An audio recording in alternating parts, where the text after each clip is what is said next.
Hey everyone, welcome to the Drive Podcast. I'm your host, Peter Attia. This podcast, my website, and my weekly newsletter all focus on the goal of translating the science of longevity into something accessible for everyone. Our goal is to provide the best content in health and wellness, full stop, and we've assembled a great team of analysts to make this happen. If you enjoy this podcast, we've created a membership program that brings you far more in-depth content if you want to take your knowledge of this space to the next level.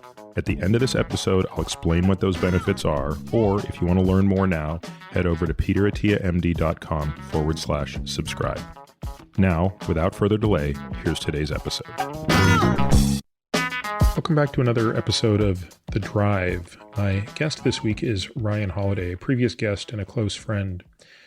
In addition to the conversation we released on Tuesday with Sam Harris, I also wanted to bring back Ryan to talk about Stoicism and how it can help us during these current times. We talk in this episode in particular about some of the measures of Stoic philosophy and how moments like this are sort of tailor-made for examining those principles and, more importantly, figuring out how to apply them to our lives. But worry not, this is not an episode that gets deep or philosophical in any way, shape, or form. It is mostly about us talking about balancing the challenges, trying to think through other things that folks are experiencing that perhaps Ryan and I are not experiencing. For example, Ryan and I happen to live in largely rural areas, and therefore, at least we're not space constrained during this period of time, but we're aware that many people are. And the question then is, okay, well, what would you do if you're stuck on the 17th floor of a 600 square foot apartment in New York? How can you apply some of these principles? We revisit some of my absolute favorite stories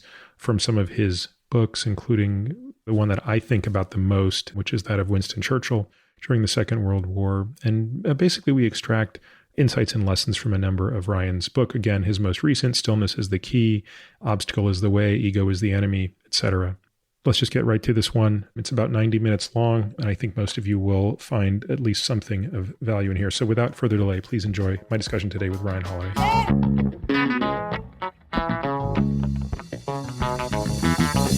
Ryan, thank you so much for making time on pretty short notice.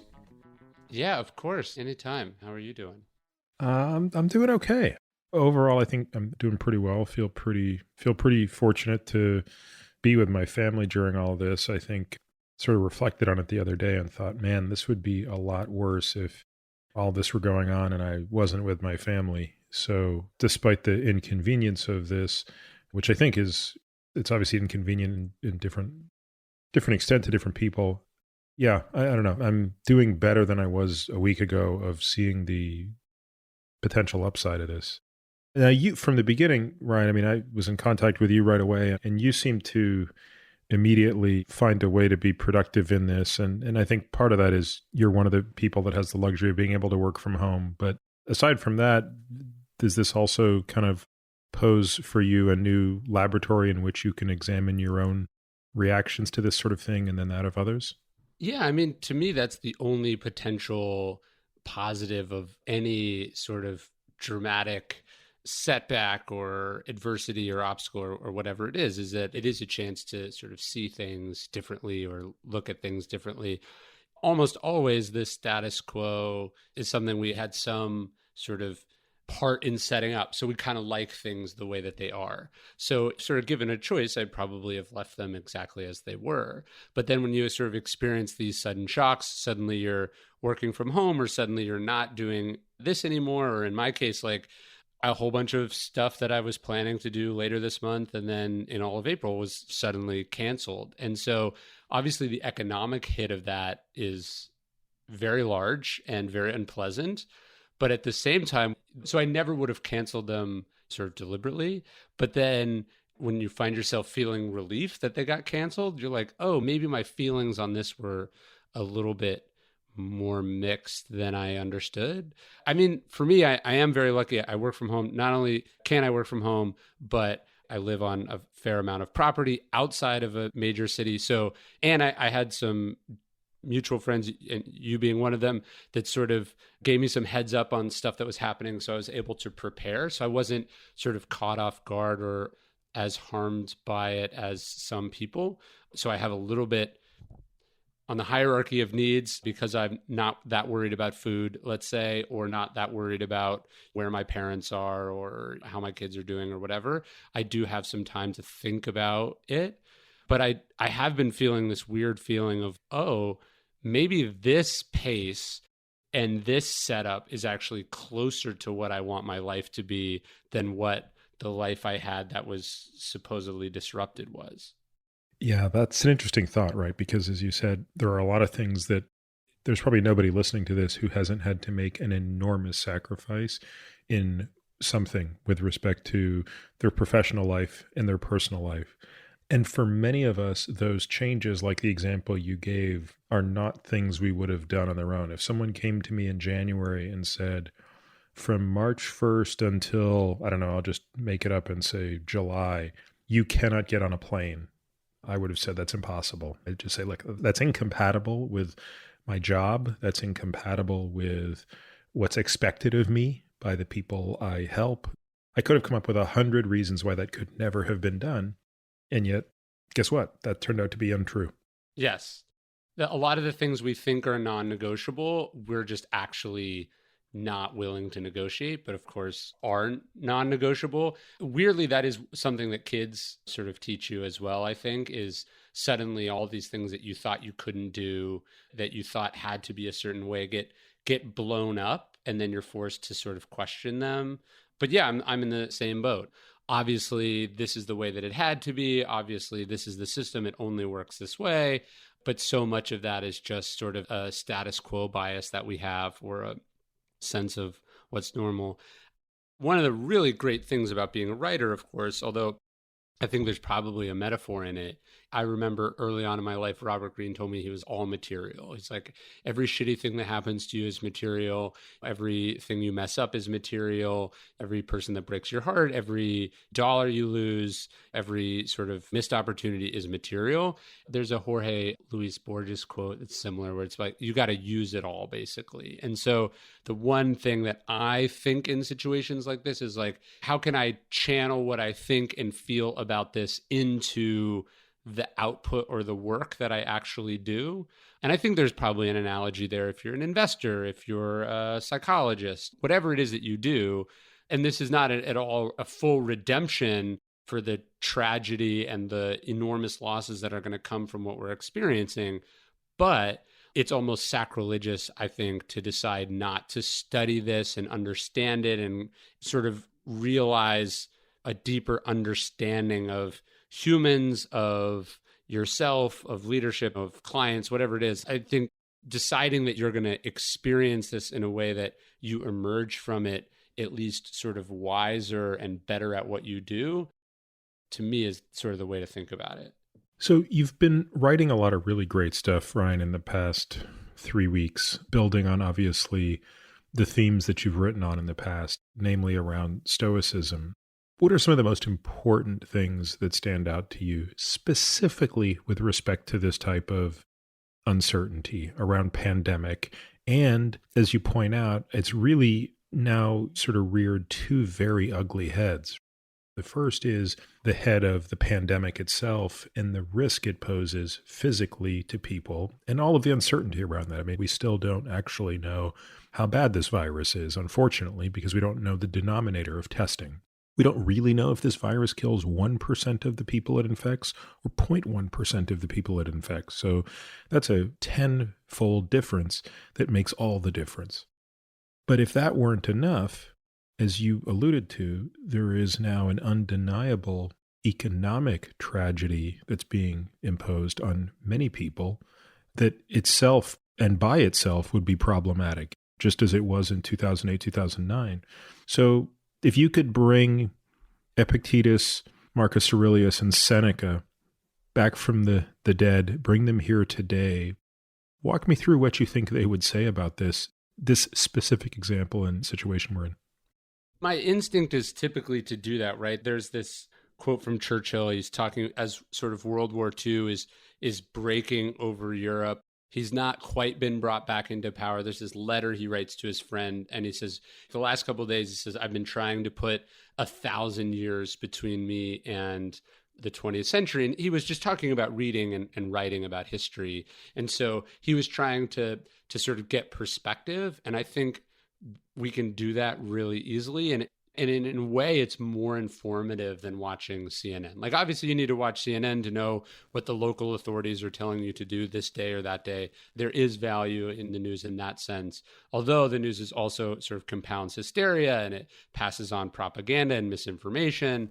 But I think looking backwards gives us, in some ways, more insight, because as unprecedented and new as this is, it's also like one of the oldest things ever. I mean, Marcus Aurelius, who I write, is probably the main character in most of my books, died of a pandemic in 180 AD. So it's not as if humans have not experienced pandemics and plagues and sort of massively contagious viruses. And I think Marcus Aurelius is a particularly interesting example. What they call the Antonine Plague hits Rome, and it lasts for 15 years. So you want to talk about sort of a humanitarian tragedy of epic proportions and then massive economic and geopolitical ramifications.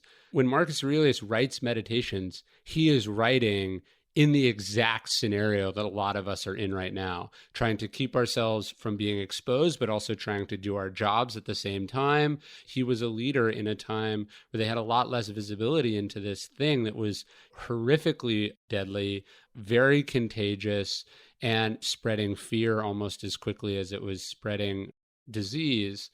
And what I found in Marcus's example particularly was just sort of calmness, clear-headedness, sort of courage. My favorite story from Marcus, which I've told in a lot of my different books, but like at one point, the sort of treasury of Rome is starting to run dry.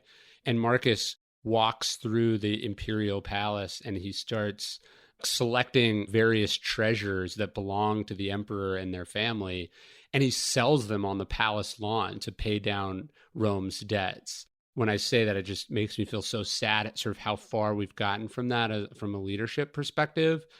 But Marcus Aurelius talks about, he's like, look, plagues are very bad. No one would say that they're not. But he's like, a plague can only threaten your life. The real problem, the thing we actually have to be worried about is sort of selfishness and greed and panic. These things sort of ruin your character as well as your life. And I think what we're seeing now is people kind of struggling with that tension when we're so sort of removed from mortality, from danger, from anything that makes us not do what we want to do at the moment we want to do it, that people are really struggling with how to sort of temper themselves and how to limit themselves and have self-discipline and put other people's needs above their own. So I think from history, we can see that these are sort of timeless struggles that we've always had. I read something a few weeks ago. I think it was a column that David Brooks wrote in the New York Times. And the gist of it was that there are certain externalities that are very difficult that can be uniting. And certainly Sebastian Junger has written very eloquently about this in his book Tribe. So in a post 9/11 New York, the suicide rate went down. People were united in a common sense of urgency and a common sense of having been wronged. And it also probably helped to diminish some of the sort of useless pettiness that defines our existence and showed us what really mattered and what didn't. But the point I think that Brooks made in this article was, hey, pandemics are different. It still has all of those same things of telling you what matters, what doesn't, what's a threat, etc. But it comes with this bit of isolation that actually tends to be quite negative. Now, I'm not sure I actually agree with David in that setting, because I think that might be true historically, but I wonder if connectivity today is making it a little less so. In other words, it'd be one thing if it's 1918, Spanish flu is ripping through the world, and it's clear that you basically have to hunker down and be fully isolated. But today, even if we had to resort to those levels, you and I have the ability to speak right now, look at each other on a computer screen. There's much more intimacy today than there was then. So what is your take on the specific nature of a pandemic that causes physical distance between people and how that factors into the sort of the challenges that we face as humans being quite social creatures. Yeah, I read that piece too. And I think the seed of the point is right, but there's some, you could argue against it in a lot of ways. Like I was in high school during 9/11, but I remember concerts got canceled and sporting events got canceled and travel got canceled and people were scared and they stayed inside their house. So there is an element of social isolation in those tragedies. It doesn't last as long, but I think we forget very quickly how we were all hunkered down for a short period of time. What I think the difference between, I think it's actually less a nature of, is a pandemic a particularly vicious kind of tragedy or sort of crisis because you can't see it, and in a sense it almost pits people against each other, it forces you inside. I mean, I think that that's an element of it, but in a way, it also connects us in that it affects everyone all at the same time. Like the world wasn't suffering from 9/11 at the same time. Even World War II did not actually affect large swaths of the planet. So it evens out. I think to me, the defining feature, and when I sort of look at these things historically, the defining feature between whether it sort of makes us better or makes us worse, or how it manifests itself culturally, is what the leadership does. And to me, when I look at this crisis, I think it's ahistorical in the sense that very rarely has there been such a failure of leadership at essentially every level, from the geopolitical level to the specific world leaders, to the governors, to the government agencies. It's been sort of quite horrendous in every sense. And I was just reading Doris Kearns Goodwin's book, Leadership in Turbulent Times, which is very good. And she had a story in there that I remember from Robert Caro's book on LBJ.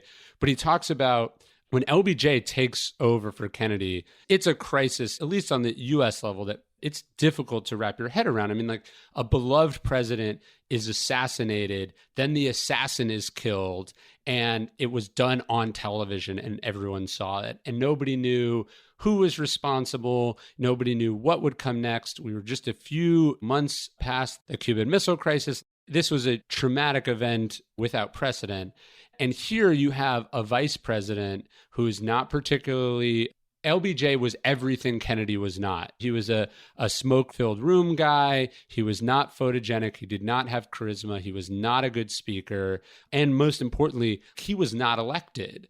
And LBJ tells this in his sort of folksy Texas way. He says, like, look, when I was a kid, he was like, the cattle would get stuck in a crevasse or a ravine or mud. And he was like, it's in these moments that the foreman has to charge in and sort of lead the cattle out of the swamp with confidence and aggression and clearness and sort of all the things that you associate with somebody coming in, taking charge morally, physically, in all senses of the word. And I think what we're experiencing now is less to do with the pandemic and, to me, more a result of what happens when something really scary and bad and alarming happens and you realize we've been in a rudderless ship and remain in a rudderless ship.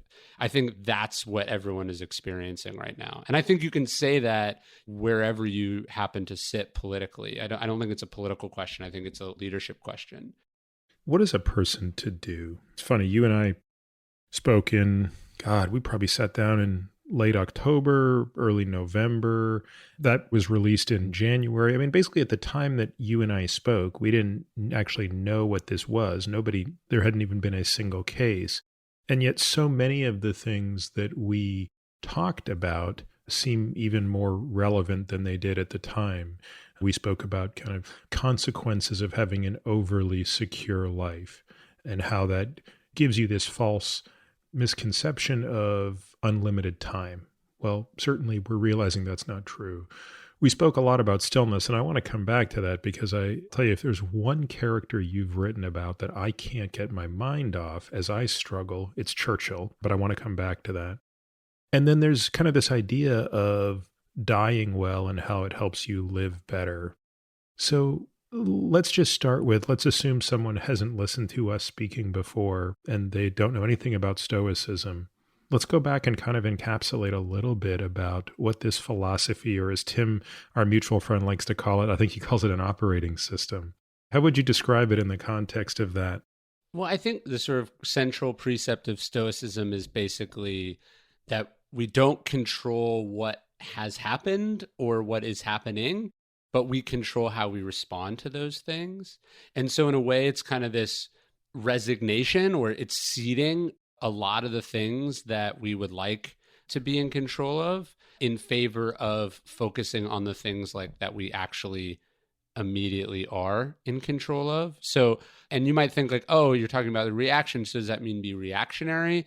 No, it's just saying like, okay, what is in my immediate purview? And I'm going to start on that. I'm going to make sure my family's okay. I'm going to make sure financially that I'm making some good decisions here. I'm going to focus on, hey, even if I did get caught off guard or I was naked when the tide went out, how am I prepared for this to get worse? How am I prepared for what may happen after this? So it's this kind of focus on the immediacy, but it's focusing on doing what you can where you are with what you have. And so you can see, like for the Stoics, yeah, they are dealing with pandemics like we're talking about. They're also dealing with exile and war and mob rule and all sorts of, plus just the normal stuff, whether it's a problem in a marriage or a business partner that's a cheat, or it's that they fell and broke their leg and now they're stuck in bed for 6 weeks. Life is capricious and random, and Murphy's Law is real. What can go wrong does. And so obviously, ideally, you want to be prepared for those things, the Stoics say, but it's more about what do you do when stuff goes wrong? How do you respond? And how do you focus not on who's to blame, how unfortunate it is, or any of those things? How do you instead focus on, okay, here's how I'm going to move the ball forward? I talk about that in the books and I've read about that, but I'm also just a human being who's trying to figure that out day to day, just like everyone else. You know, what happens when 30% of your income disappears? Or what happens when you've got to now pay for employees that can't work? Or what happens when you watch your years of retirement gains disappear? What happens when you can't go visit your grandmother one more time? Shit happens to people. Philosophy isn't supposed to be this kind of abstract theoretical thing that you do in a college classroom. It's designed for this. It's designed for when you're holed up in your house and you don't like how things are. Yeah, I think that last point, Ryan, is so essential. People like me never found philosophy that interesting in college, probably because I wasn't smart enough. And now my attraction to it is not academic. It's what can I extract from this way of thinking that will help reduce my suffering? Yeah. So going back to the point I brought about Churchill, I've read Stillness is the Key 3 or 4 times. I absolutely love it, Ryan. It is actually, of the 57 books you've written, it's my favorite. No, I'm just kidding. It's only 12. How many books have you written, Ryan? I think it's 10. Okay. Well, I have probably gifted Stillness 7 or 8 times in the last 3 months. As I said, I've read it 3 or 4 times. And the section on Churchill really speaks to me. And rather than me try to explain for folks who haven't read it, the story of how Churchill went about creating routine and ritual during what I can only imagine is the most stressful experience any one person could have really contemplated for a sustained period of time in the last 100 years. I mean, maybe that's not true, but boy, it would be tough to make a case that there was somebody that for months and years on end felt the angst that Winston Churchill felt. So I find myself thinking, and I want you to kind of explain what that was and how he managed it, because I was floored by sort of the ability that he had to maintain stillness through that. And that's something I've thought about, which is, Peter, as upset as you are about this, as much as the uncertainty torments someone like you who's a control freak, and as much as you feel the obligation to your patients and you want to make sure every one of them is okay and blah, blah, blah, like that's a pittance compared to what Churchill experienced. And oh, by the way, Peter, you're like 3 weeks into this. Right. You better buck up and get ready for it. So tell people a little bit, A, if they're not familiar with exactly how the war unfolded, and B, with Winston Churchill, the man, prior to the war and then during the war, give us a bit of the story because it's just such a beautiful story.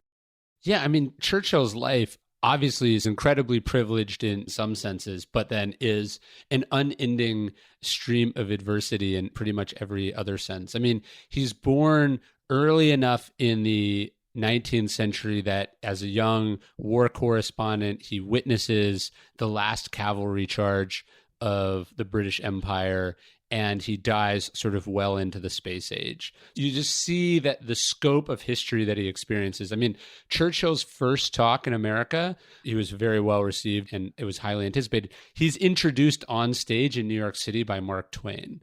And then basically, after having sailed across the Atlantic. yeah, in a boat, right? And the last time he visits America, he flies in a 727 or something like that. So you get this enormous scope and span of history that's punctuated with he's not a bright kid. Nobody has high hopes for him.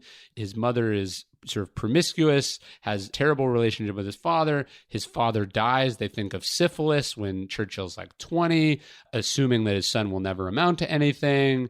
Churchill is taken a prisoner of war at like 22 years old, nearly dies in Africa in this prison camp, escapes. He writes a series of books. He stands for his first election, and then sort of climbs his way to the top of sort of British politics and ends up being sort of the fall guy for the Gallipoli campaign in World War I, has a nervous breakdown, thinks his career is over, sort of emerges a little bit back, and then ends up sort of destroying his political career by advocating very strongly against the rearmament and the rise of Germany, and spends what they call sort of 10 years in the political wilderness. He spends basically 10 years sort of run out of town. He's radioactive. Everyone thinks he's an idiot. They think he's lost his mind.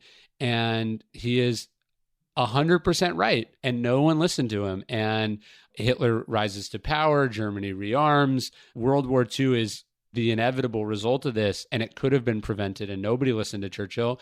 And Churchill is only brought back in after he is ignored for 10 years. And then, yeah, he sees himself, he basically saves the free world, puts Western civilization on his back, draws the United States into the war, famously wins the war, and then is rewarded for this by promptly being thrown out of office days after the war comes to an end.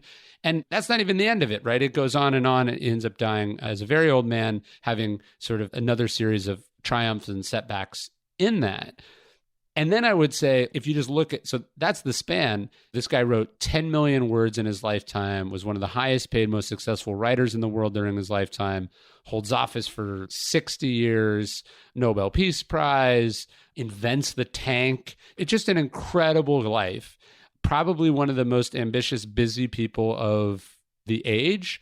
I think proof of the great man of history theory, like the world we live in today is a result of Churchill saying, fuck Hitler, I will give my absolute last breath defying this person. There's a famous story I love. His daughter-in-law says, like, as it looks like the Nazis will certainly land and invade Britain, his daughter-in-law says, like, what could we possibly do, Winston? Like, how could we possibly, what do you expect us to do if this happens?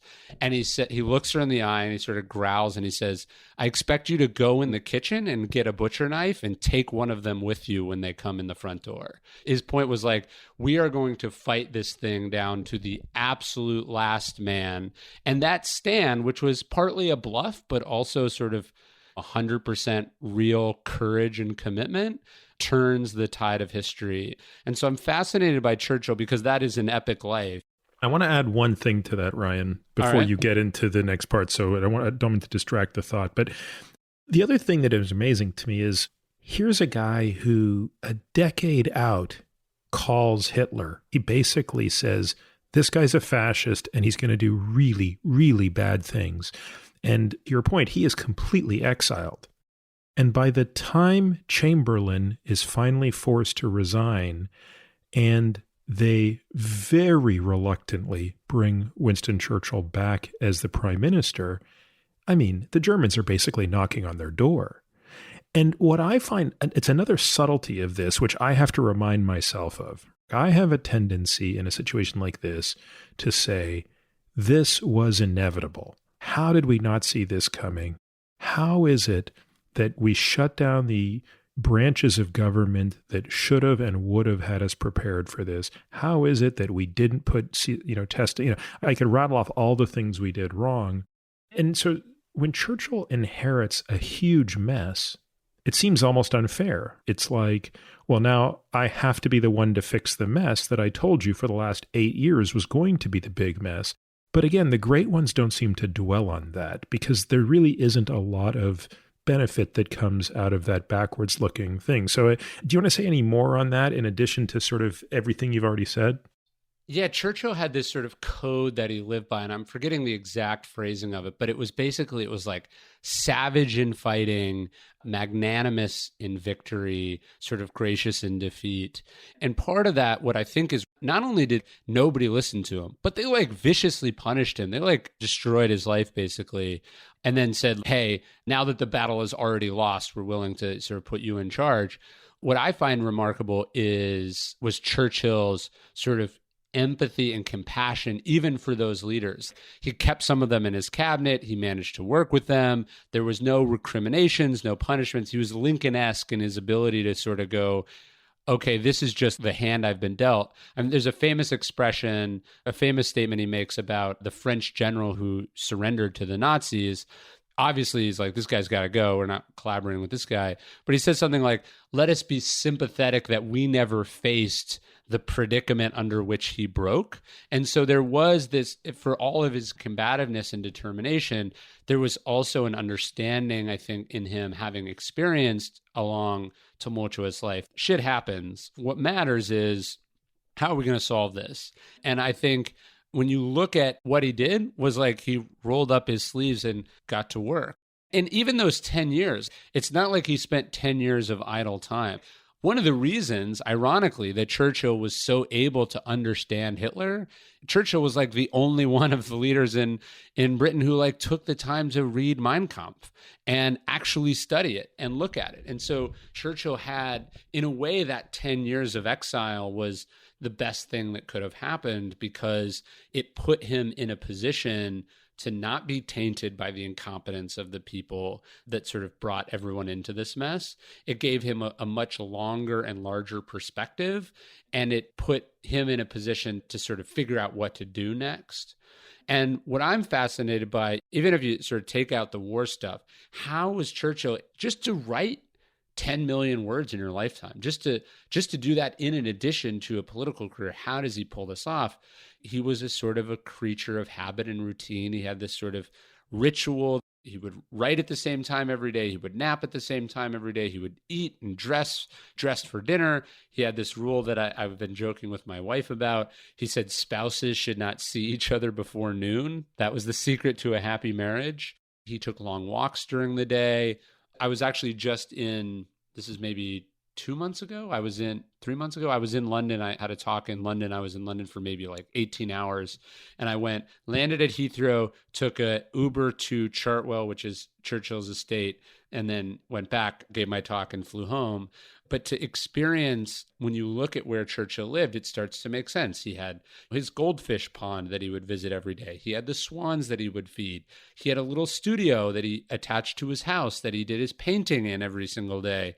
He had even his estate or his house is surrounded by this brick wall. He laid the bricks for the brick wall himself. He would write every day. He would paint every day. He would lay bricks every day, and he would work every day. And this sort of rhythm or ritual, I think, was what allowed him to get into the headspace, to tap into the flow state required to do what he did. I find, and you wrote obviously about this in terms of JFK during the Cuban Missile Crisis, but to me, it's something about the way Churchill handled this because it was much longer. Maybe it's in terms of the normalized value of stress, the Cuban Missile Crisis was greater, but it was over in 13 days. This was years. And I just find it amazing the discipline in making time to be still and how that mattered.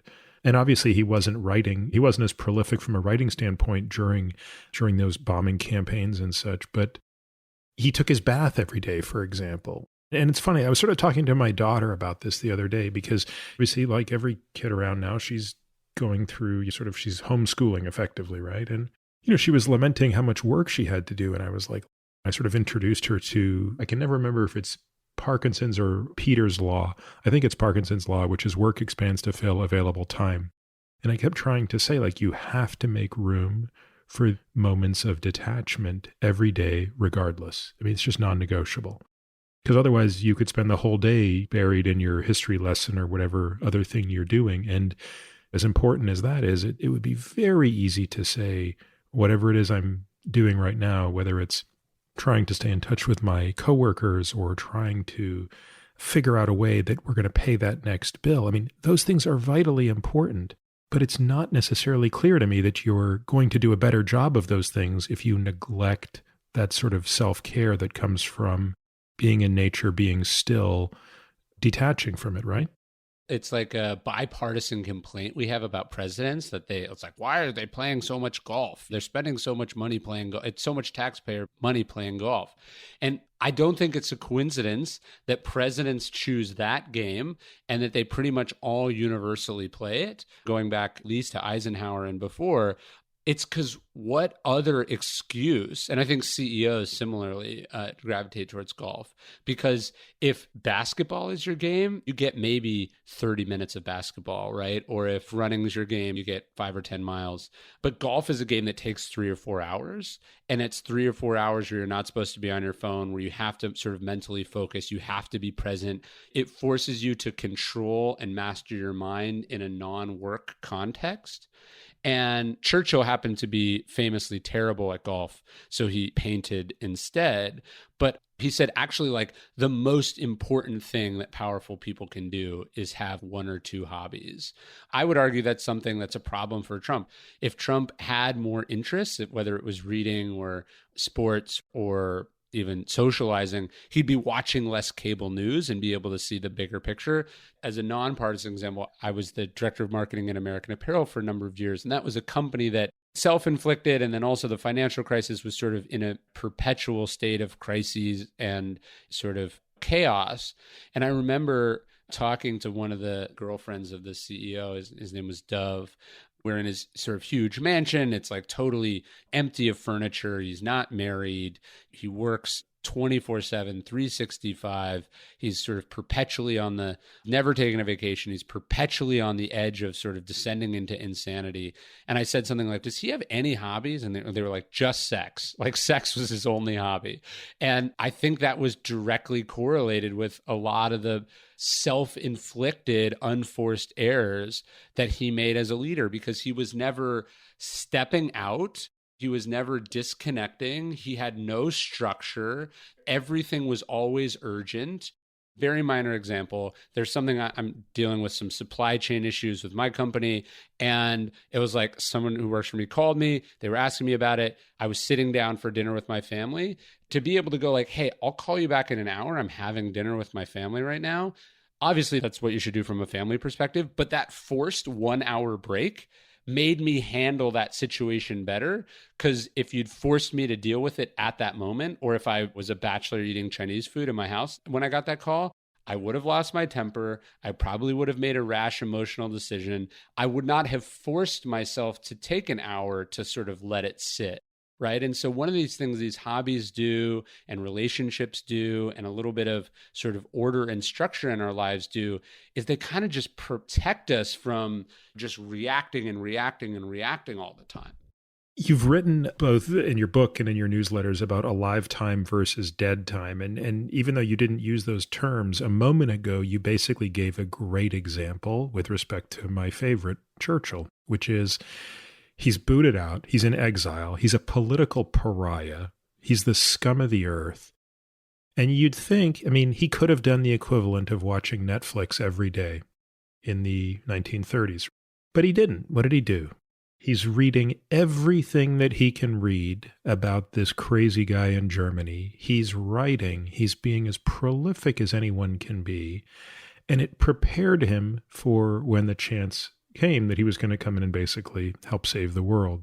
And so what advice could we offer people, myself included, by the way? I'm just going to be completely transparent about my own selfishness in having this podcast with you, Ryan. It's mostly just a therapy session for me.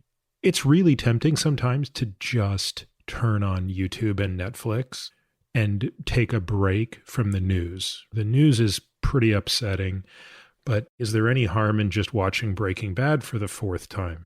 How would you help us guard against the temptation to seek pure distraction? And how would you counter that and why? What's interesting about Churchill is it's not like he was only preparing.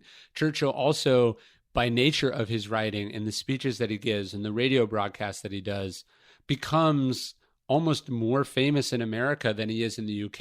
And I'm not sure he would have been able, his credibility with Americans was so great, greater than it was with his own people at that time, that when it comes time to sort of sell the transatlantic alliance, that work that he did was sort of paid enormous dividends. And this idea of a lifetime, dead time, it's like, look, you didn't control the fact that you're stuck in your house. You don't control that most operations are set down. You don't control any of this, but you do decide what you're going to use this time for.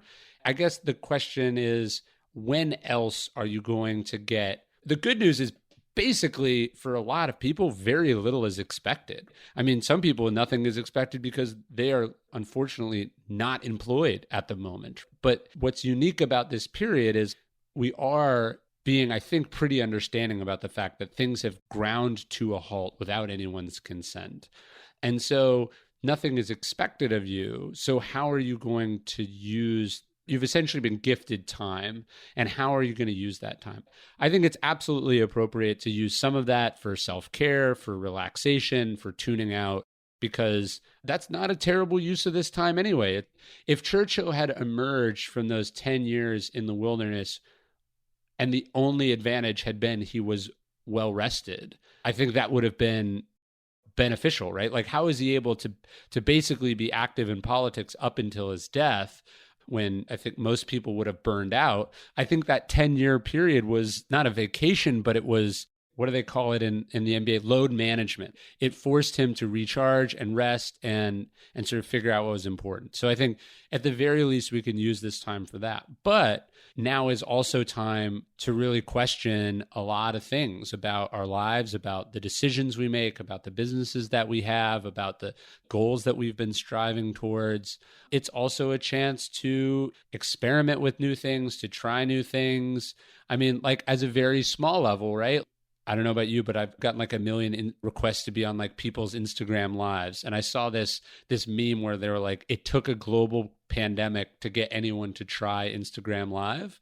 But that's sort of what I'm talking about, if only in the sense it's like, oh, because people now have a minute, they are experimenting with and trying things that under ordinary circumstances, they would have never allowed themselves to try. And so I think that's a good use of this time for people. What I'm trying to do is focus on writing, on reading, and just sort of spending time with my family. Those are sort of my big priorities. I'm also using it as practice to, like, the financial blow has been so significant, it almost makes everything seem comical. And so I'm almost using it as practice to like say no to stuff. Do you know what I mean? Like, it's like, oh, if I can take this, I can do a lot less generally. Do you know what I mean? Yes, it gets back to that point earlier, which is if you had said to me in February, Peter, I think it would be a good idea if from late February until late June, you did not travel. I would have said, oh, that's a beautiful idea, Ryan. Impossibility. Don't you know? Fill in the blank, right? Don't you understand? Blah, blah, blah, blah, blah. And of course, then it's imposed on you and you realize, well, actually, these things are much more possible than we believed. And therefore, we've kind of imposed our own barriers to sanity at times. And that means, yeah, we could probably live with less and we can do less. So as awkward as this is, this feeling, this helplessness, there's not a huge amount of value in just being upset about it. I mean, it feels good in the moment, but it doesn't really produce much benefit in the long run. Stoicism says so much about this. And one of the things that it talks about that we don't like to think about is having a plan if things get worse. How do you think about that personally, and how can others kind of apply that insight to themselves? Yeah, it's certainly not pleasant to think about how it could get worse when it's already so bad. But again, we want to focus on moving forward rather than sort of staying in the same place or looking backwards. I think what this is teaching a lot of people, myself included, is that we thought about everything but this. There's a great line Seneca quotes Fabius, who's one of the great generals in Roman history. He defeated Hannibal. And he says, the only inexcusable thing for a military commander to say is that I didn't think it could happen. It's not that you can't lose. It's not that you can't mess up. But what you can't do is confidently say, here's the realm of what's possible and what's not possible. And so I think what this is reminding me of, what we're sort of making plans at my house for, is just like, hey, look, don't be prepared for a rainy day where you're out of work for 2 months. In a sense, that's almost something that you're more able to quickly adapt to and resolve. But are you prepared for shit to really, really hit the fan? And I think that's where a lot of us were more caught off guard. Actually, here's a great example of this. And I think we're going to have to figure this out as a country. The American system of being sort of 50 strong states backed by a stronger central government, it was designed to be really adaptive and resilient because, okay, a hurricane hits New Orleans. Now New Orleans can get the full benefit of the American federal government. Florida gets hit by a hurricane. California gets hit by wildfires. Wall Street is struggling. Our system was designed for isolated but serious short-term black swans. What we are really clearly struggling with is massive interconnected problems that are affecting everyone at the same time. And I think you could argue that on an individual level, hey, I've got life insurance in case I die, or I've got some savings in the bank in case my wife loses her job, or we have a babysitter on call in case there's an emergency. We have a couple things here or there, but what we're much less prepared for is everything to go wrong at the same time. And I think that's something we're going to have to adapt and figure out how to do, especially because it's that same weakness that sets us up to be very poorly equipped to respond to, say, climate change or an invasion from a foreign threat. We are just not in a position to deal with serious catastrophe. It's like we're set up only for minor catastrophes. Yeah, the difference between centralized and decentralized organization, again, I try not to spend much time thinking about all the reasons we're in this situation, but I can't help but sometimes think, I hope we don't forget this. I hope we don't go back to business as usual when this is over. I hope that a year from now, this lesson hasn't been forgotten. Does Stoicism tell us anything about the likelihood that we as a society will learn from this? If you really look at history, the truth is like, yeah, we don't learn very much. But I think Stoicism is, there's a Hemingway quote I love, and it's in Farewell to Arms. He says, the world breaks everyone, and afterwards, sometimes the broken people are stronger in the broken places. But the people that don't break, the world kills. And so that's something I've been thinking about, because the myth of Stoicism is that it makes you unbreakable. It's the David Goggins thing. You can't hurt me. It's the James Stockdale superhero, unbreakable, sort of sheer, almost inhuman strength and endurance under crisis. And in a way, that's almost too aspirational because it doesn't feel real. I don't think Stoicism is about making you unbreakable. I think it's about making you stronger. But I think the reality is really bad stuff happens, and we have no choice but to sort of assent to it. No amount of defiance, as we are seeing from a leadership standpoint right now, no amount of defiance and denial stops a pandemic. No amount of invective stops a pandemic. you roll over and you take it to a certain degree. It's about sort of damage mitigation more than anything. But where I think philosophy really comes in, what it's actually about is emerging from that better and stronger. And so to me, the ultimate tragedy would be for the people that are unfortunately going to pass from this. And that could be you or me or people we both love, or just, sort of countless faceless strangers we've never met.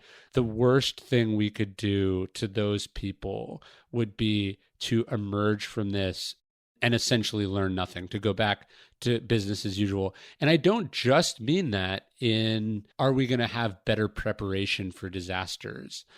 The thing I keep coming back to, the thing that makes me saddest and that I'm sort of struggling with, trying not to be resentful about and trying not to be angry about, is that I don't just mean in the United States, we put these leaders in charge, even though their flaws were very well advertised, even though their lack of competence was almost something they bragged about, even though the sort of obvious holes in their strategies and skill sets were there, we put those people in charge because they agreed with certain policies we wanted, because we thought they would juice the stock market, because we wanted to stick it to the other side. We made a deal with the devil, and I'm talking about a lot of different countries. We put woefully unqualified leaders, but more importantly, even if they were qualified, because some of them were, we put leaders with enormous character flaws, people of genuine bad character in charge. And we knew it, and we said to ourselves, I would never want to be this person. I don't want my kids to be like this person. I don't like what they say. I don't like what they do in their personal life. And we said, I know that they don't actually believe in the things that I believe in, but they're paying lip service to them.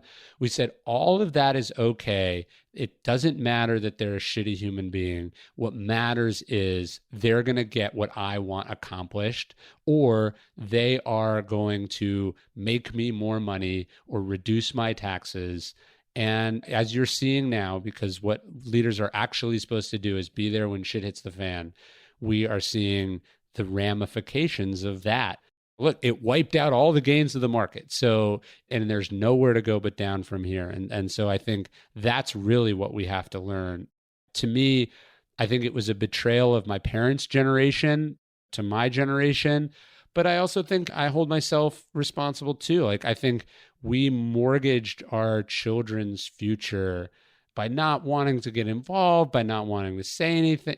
This doesn't just affect us, it's going to have generational impact. And to me, that's what's got to change. Bringing it back to right now, because at the time that we're recording this, which is very late in March, my kids ask me every single day, how much longer, how much longer? And I think, honestly, for them, it's mostly just they miss their routines and rituals. They miss going to school. It's not like they're suffering. And I say, I don't know. I really don't know, guys. It could be this long, could be that long, but I really don't know. I'll have a better idea in 2 weeks, blah, blah, blah. You're fortunate. You live on a farm and you live outside of a city. So you can always spend time outdoors. And I know for you personally, even before this came along, that was the epicenter of your grounding. You and I sort of have that in common, which is I think we sort of like solitude outdoors. What about the people who are listening to this who don't have either of those options? You are living in a small apartment in New York City, or you're living in any city and you look out your window and you can see people locked up in their house. I mean, from a medical standpoint, my view is everybody should still be outside every day, regardless of where they live. And one just has to take extreme care when those are areas that are high risk, like New York, and in which you have to be careful what you touch and how close you get to people. But what other sort of practical insights do you offer people that don't have the luxury of being on a farm and being able to work from home? So we're back to you're thinking about applying for unemployment. I just read today that over 1 million people in California have filed for unemployment. At least that's according to a story that I read. Who knows at this point? Half the things I read, I don't even know if they're being taken out of context. But there's no doubt that there is a staggering number of people that are in the process of filing for unemployment. managing a life at home with kids that are out of a routine that means you now have another job, which is trying to help educate your kids and basically homeschooling them. And just none of this seems amenable to stillness, right? None of this seems amenable to letting your mind get out of its own way. So how do we force it? Yeah, my sister is in an apartment in Park Slope, and I've been trying for a month now. It's probably too late. Was trying to get her to leave. That's one of the interesting things to me. I think a lesson that we have to learn. And again, putting aside sort of following the health authorities, et cetera, but just the sort of amount of sort of passivity about, it's like we saw the train coming and we froze, or we just went about our normal business as if we had no agency. I would say 1 in 20 of the people I talked to had any sort of plan for how they were going to weather what was so obviously coming, some form of quarantine, right? And if people had been a little bit smarter about it, sure, there might have been some spreading of the virus, but maybe New York wouldn't be so overloaded if the people who didn't have to be in New York right now were not sort of going about their business, doing the de Blasio strategy of working out into the last possible moment at the gym and then accepting the quarantine. Do you know what I mean? So I think a lot of people are unfortunately stuck in less than ideal situations. What I'm trying to think about, I'm trying to message friends of mine that I know, at least in Austin, just as summer, it's like, look, you can come to my house and walk around the farm or go in my pool. I will wave to you from inside, and then I'll wait for you to leave before I go back outside. I think that's something we're going to have to figure out sort of culturally and relationship wise, is like, how do people that have resources or have sort of access to things, how can we get in a place where we share them sort of effectively, so without endangering anyone? I've got a place in Florida that's sitting there empty that would be better than a place in Park Slope, but that's the sort of reality of the situation. For me, a couple of things that, one of the last purchases I bought on Amazon before, as this was starting to sort of happen, is you're stocking up and stuff. I bought like an old school alarm clock, and I have young kids, so I always get up early, but I don't keep my phone in my room because I try not to use my phone in the mornings.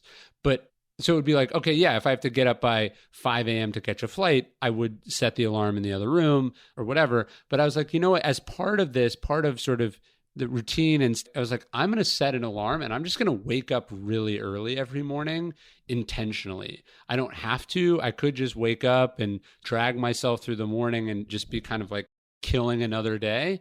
But one of the things I wanted to do was just decide to be like just deliberate. It's like, I can't be deliberate about where I'm spending the time. Like, I have to spend the time here, but I want to be deliberate about the order that I have in that. I don't know if you read anything about Hurricane Carter. He was this... Yeah, Reuben Hurricane Carter. I know his story very well. Yeah. My brother actually met him. Really? I think he's a fascinating person. Sort of wrongfully accused, spends decades in prison for this triple homicide that almost certainly did not commit.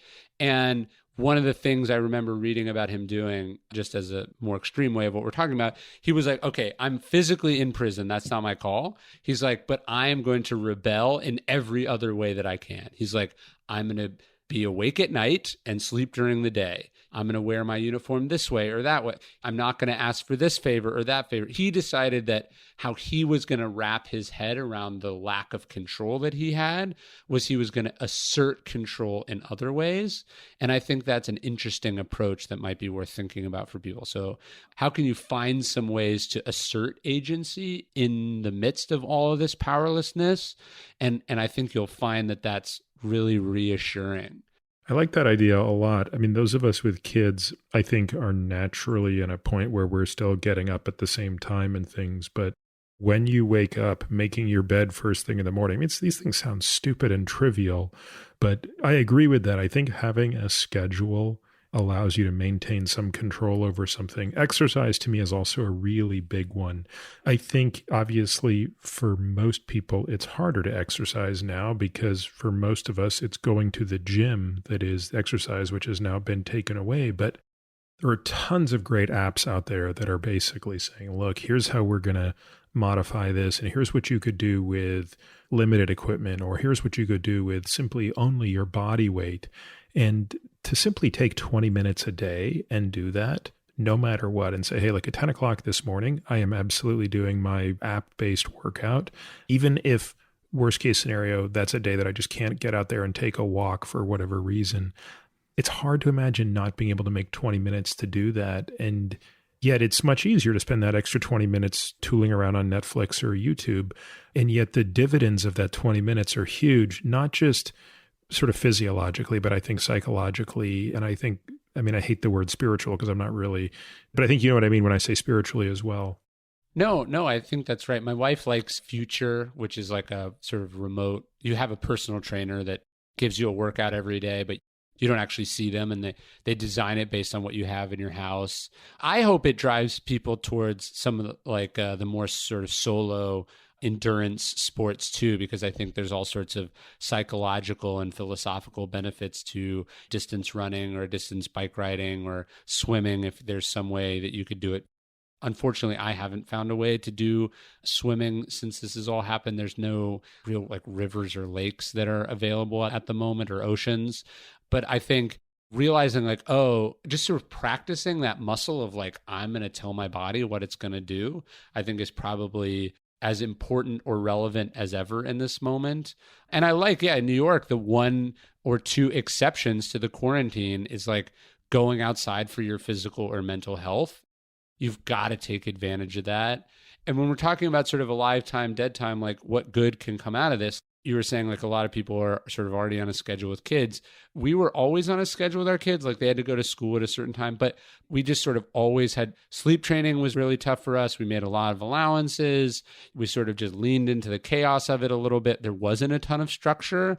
What we used this for was a chance to really force that and practice it. And I would say like, it's weird. We're just experiencing, so it's crazy and disrupted as our lives are in some respects. In other respects, the machine is operating more smoothly than ever. We're doing the same things every day, eating better, bedtime is more on the dot. And so again, no one would say like, hey, the global pandemic is now a positive because I've got a better routine at home. That's cold comfort. But you can find redeeming qualities inside of the shit sandwich, so to speak. You can say, hey, you write off the losses as a sunk cost, but where you're able to find some good is that you made these marginal improvements across a bunch of aspects of your life that will hopefully last longer than however long this goes on. Ryan, how has your journaling changed in the past couple of weeks? You're a prolific journalist. Well, journaler, I don't know what the word is there when you're... Yes. I guess journaler, yeah. Yeah, journaler.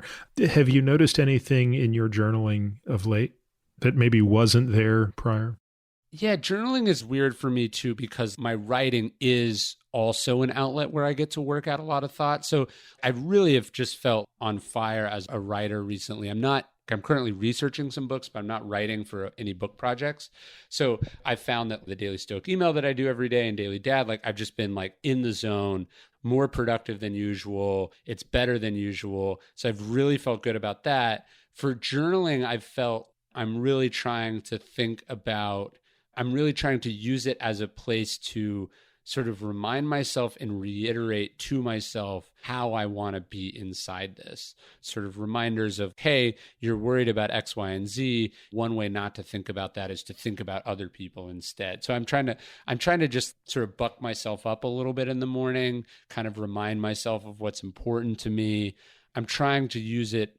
Again, I think journaling is not just this stream of conscious sort of thing you're doing. It's not performing for history. To me, it's like playing scales on the guitar or on the piano. You're running yourself through it over and over again so that it gets more imputed into your memory and kind of into your being.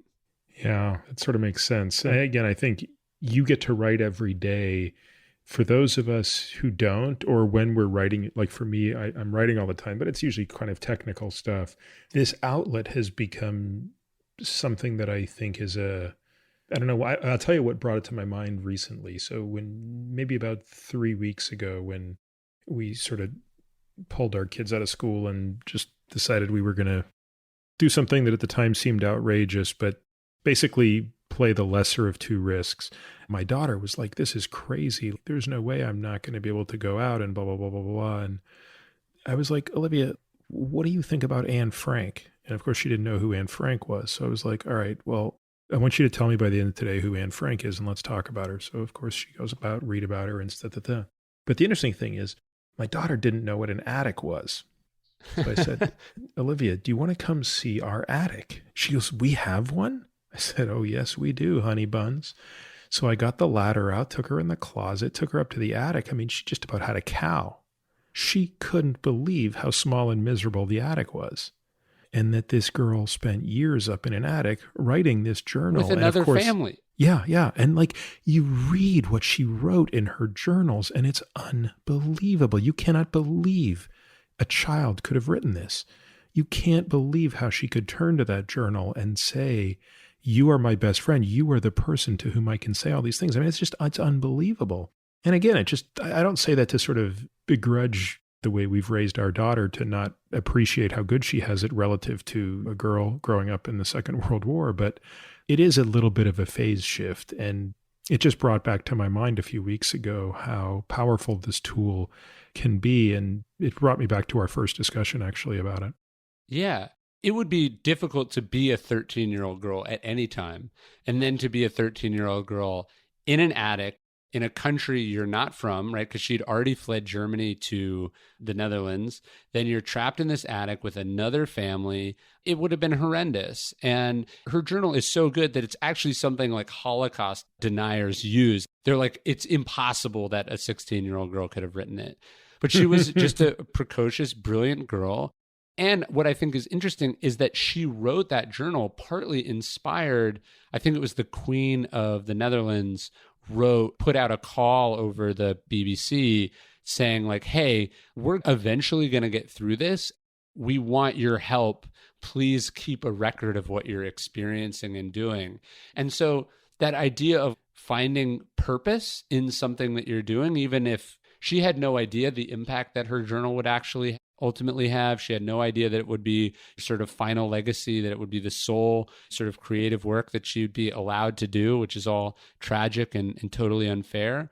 But I'm sure that because she not only wrote the journal, but then she would go back and revisit the journal, and she clearly edited it, and she responded to parts, and she organized it. It was a project. And so I think that is something we're thinking about with our kids, is just what goals or things can we give them to throw themselves into that allows them to sort of escape from this in a little bit. And I don't think that's terrible advice for adults either. So what's a PR you're going to try to make in your deadlift if you have weight rack at home? Are you and your wife going to try to lose 5 pounds? Are you going to try intermittent fasting? Are you going to try to read the entire Harry Potter series as a family? You can create things to throw yourself into that allow you to feel some momentum and accomplishment and purpose. And if I knew how to do this, it'd be something I was doing. But like, just the people that are making masks right now. I mean, that's to me another great example of trying to find where you can contribute and where good can be done rather than wallowing in your resentment or anger or boredom.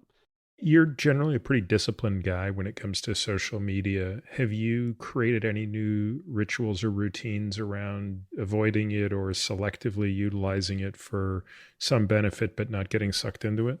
Yeah, so I don't check Twitter because I found that it sort of triggers me the most. And I don't have Instagram on my phone, and I don't check Facebook either. So I've been sort of very actively not using those platforms. At the same time, I have been sort of stepping up what I put out on those platforms. So I've been starting to do sort of lists of things or explaining Stoic topics on the different media. I've been enjoying the creative element of them, but trying to distance myself or protect myself from the, let's call it the sort of manipulative and anxiety-inducing sort of characteristics of social media. Yeah. What are you most optimistic about in the next couple of months, and what are you most concerned about in the next couple of months? And that can be either about you personally and your family or just broadly your fellow citizens. I mean, upside, I hope this redefines the role of the president for a lot of people. Hopefully this redefines the importance of a lot of the alliances and relationships internationally that we have with a lot of different countries. And those things where Trump was not wrong in sort of questioning some of them, but also sensing that the public wasn't that possessive of them. Hopefully this redefines internationally how we operate in just our understanding of China, our relationship to other countries.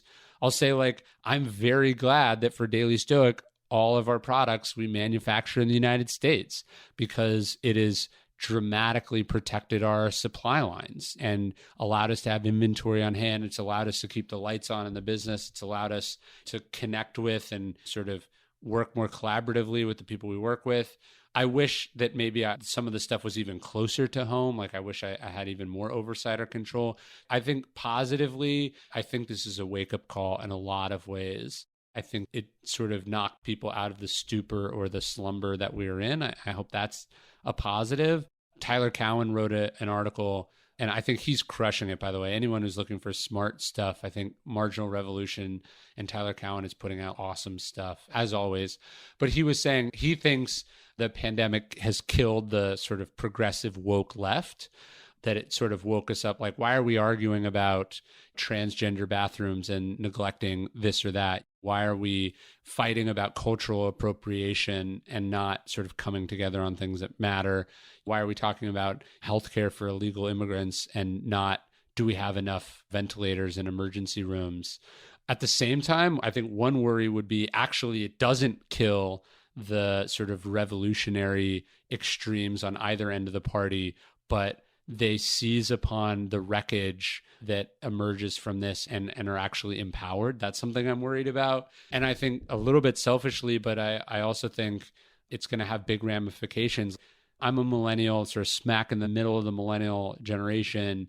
My generation, 9/11, catastrophic wars in the Middle East, which wasted trillions of dollars, the financial crisis, and now whatever we're going to call this financial crisis. I mean, it is a betrayal of one generation to the next generation that I'm not. We talk about the lost generation in the 1920s. I mean, people I know were just getting their shit together. They just bought their first house in already expensive markets. They just started putting money away for their retirement. They were just recovering from the last time the world was melted down by irresponsible adults. And boom, it just fucking happened again. I'm going to be okay, at least right now, but I'm certainly not so okay that I'm not thinking about, what does it look like? What does it do to Medicare and Medicaid and Social Security that even the people that survive this are going to have long-term health damages? What does it do that people who were about to retire just watched years of their gains evaporate in the market? If there's anything I'm worried about, it's actually more the economic than the medical. Yeah, I don't disagree with that. What are you worried about? I think in the short term, I'm certainly worried about a handful of geographies that I don't think under non-optimistic scenarios will have this supply to meet the ICU demand. So I think New York is very likely going to be overrun. And I think that that's obviously disconcerting because it puts doctors in a position that I don't think anybody ever signed up for when they went to medical school, which is, and again, it's something that's so foreign to us in the United States, but it's not foreign to doctors outside of the United States, which is the truest form of triage. How do you look at two people that if you had endless resources, you could probably save both, but in a situation where you don't have endless resources, you have to prioritize one over the other. You didn't take a class in that, and even if you did, it wouldn't have helped much. I guess I'm glad I'll never have to make that decision, I suppose. But a bunch of people might have to make those decisions. And I find that frustrating through the lens that we've discussed, which is a little bit more preparation. Not a lot, believe it or not, but a little bit more preparation could have thwarted that. I think the economic consequences of this are, as you said, at least as staggering, if not more staggering than what comes of it, though, again, it's still so unclear what is coming of this. And unfortunately, you can make a model say anything.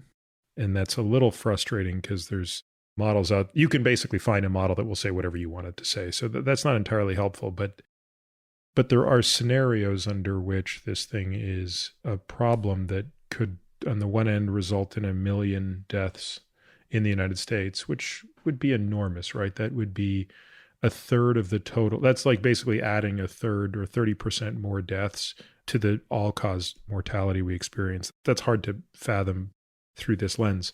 At the other end of the spectrum, this could end up being a small fraction of that. It could end up being the same number of deaths that you would get from influenza. Again, I don't think either of those extremes, by the way, are what's going to happen, but they could. And in the latter case, it would be, boy, we paid an enormous economic price for that. You bring up an example of comparing this to the 2008 recession. Well, it's going to look and feel a bit different. And that scares me a little because I don't think we have a playbook for this one.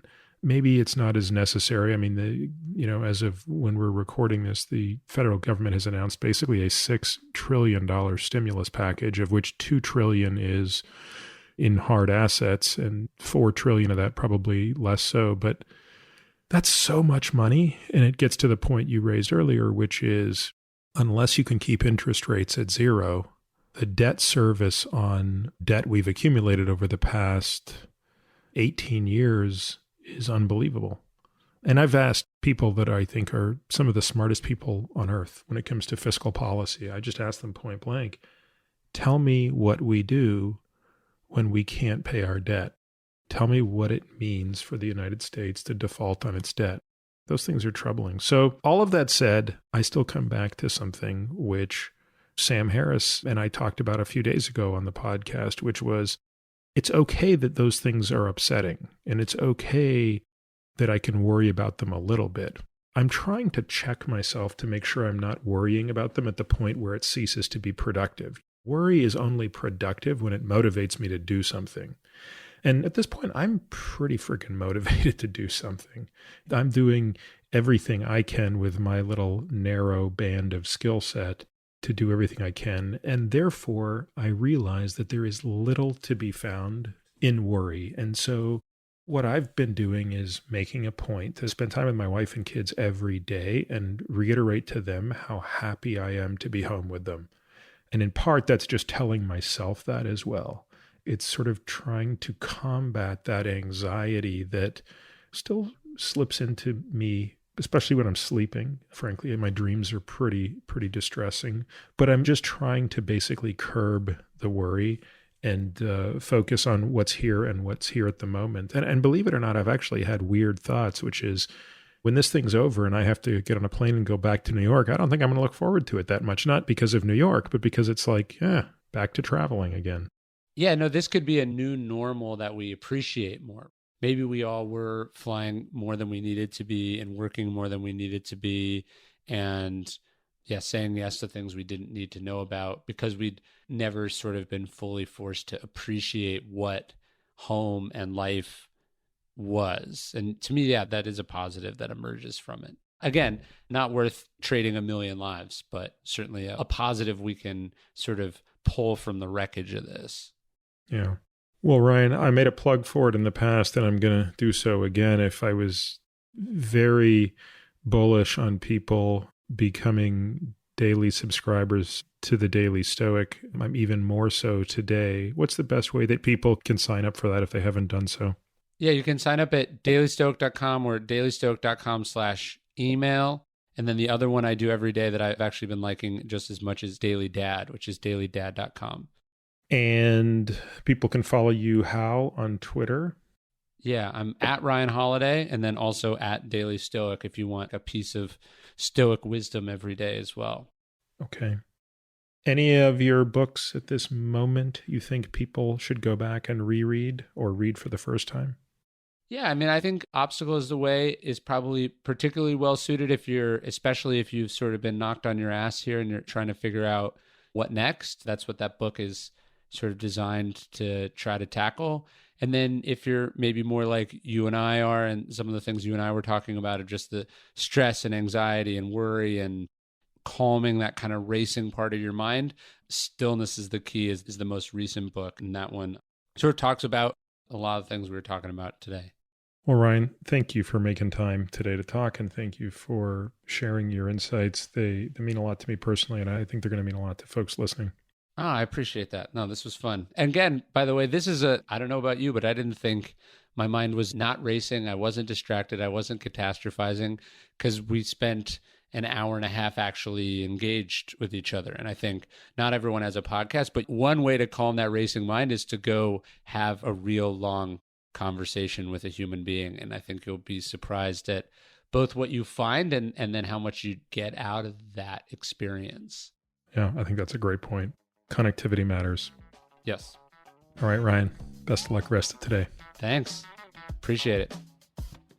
Thank you for listening to this week's episode of The Drive. If you're interested in diving deeper into any topics we discuss, we've created a membership program that allows us to bring you more in-depth, exclusive content without relying on paid ads. It's our goal to ensure members get back much more than the price of the subscription. Now, to that end, membership benefits include a bunch of things. 1, totally kick-ass comprehensive podcast show notes that detail every topic, paper, person, thing we discuss on each episode. The word on the street is nobody's show notes rival these. Monthly AMA episodes or Ask Me Anything episodes, hearing these episodes completely. Access to our private podcast feed that allows you to hear everything without having to listen to spiels like this. The Qualies, which are a super short podcast, typically less than 5 minutes, that we release every Tuesday through Friday, highlighting the best questions, topics, and tactics discussed on previous episodes of The Drive. This is a great way to catch up on previous episodes without having to go back and necessarily listen to everyone. Steep discounts on products that I believe in, but for which I'm not getting paid to endorse.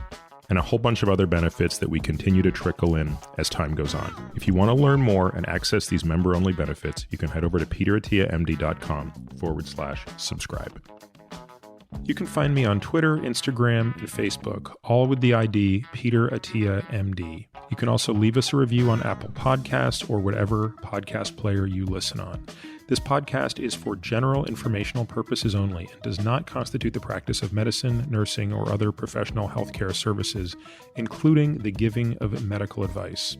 No doctor-patient relationship is formed. The use of this information and the materials linked to this podcast is at the user's own risk. The content on this podcast is not intended to be a substitute for professional medical advice, diagnosis, or treatment.